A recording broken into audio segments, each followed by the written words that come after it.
Thank you, Mr. Chairman. Senator Heinrich. Thank you, Mr. Chairman. I want to thank Senator Collins for her continued focus on critical infrastructure, because that's something that, in light of what we've learned, I think we need to think through and realize what our exposures are. I want to thank all of our witnesses. Attribution, obviously, of responsibility in cyber attacks is the first key step towards imposing a cost on those involved.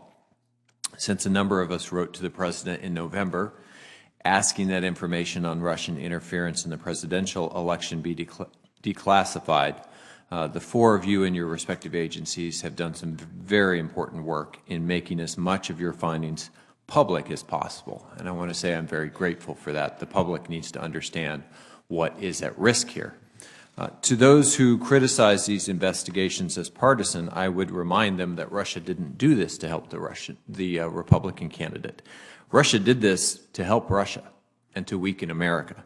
And therein lies the heart of why this is so important, because in the next election, the shoe could easily be on the other foot, and a foreign power could decide it wants the Democrat to win this time. I think that both scenarios are deeply offensive, and foreign influence in our elections is intolerable no matter which party benefits in any given election. The ongoing efforts of Russia to impact U.S. elections threatens to undermine faith in our democratic systems, which is precisely their goal, and I think it's critical that they pay a price for their actions. I want to return to the issue of the Russians being able to obtain access to parts of our electoral infrastructure, not the actual machines that count the votes, but the databases. And we've had a couple of questions on this, but I want to ask, first of all, do we know if they would be able to manipulate the kinds of data that they had access to? So, for example, if you have a voter database in a local county that was penetrated, would they be able to change the information within that database? Potentially, and that was our concern at the time we discovered this. We saw no indication of that, but that's a definite possibility.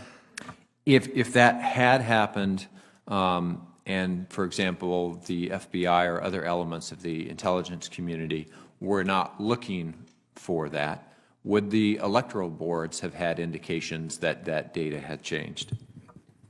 Potentially not. They would have the indication when chaos erupted on Election Day, when someone shows up to vote and your address is different, or your middle initial is different, or some particular is different, that creates delay, controversy, confusion. So, unfortunately, I think this tells us that we are vulnerable to future attacks and manipulation in this case. And I think that, obviously, you've laid out a scenario that would be very evident, but also we could have very subtle impacts to the elections. You could potentially have a scenario where someone's voter history, for example, is changed. And if they haven't voted for a certain number of years, maybe they get purged from the rolls.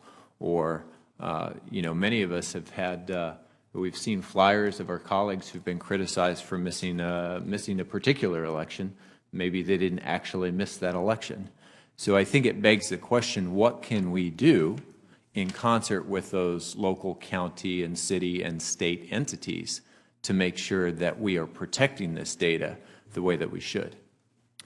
Well, part of our charge in this report was carried out jointly by, and I'll ask Director Comey to speak to this, by the Department of Homeland Security and the FBI to come up with a set of sort of best practices for inculcating greater degrees of cybersecurity.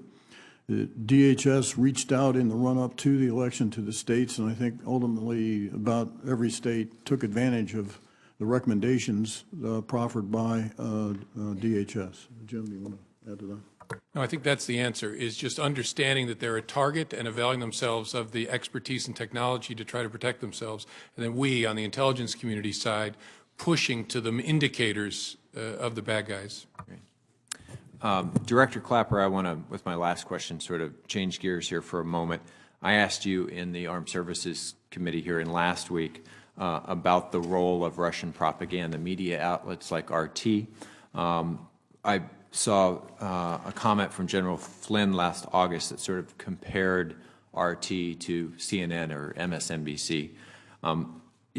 Is that a fair analogy? Is there a structural difference between the way that RT exists within the media infrastructure and, say, a Fox News or MSNBC or CNN or CBS?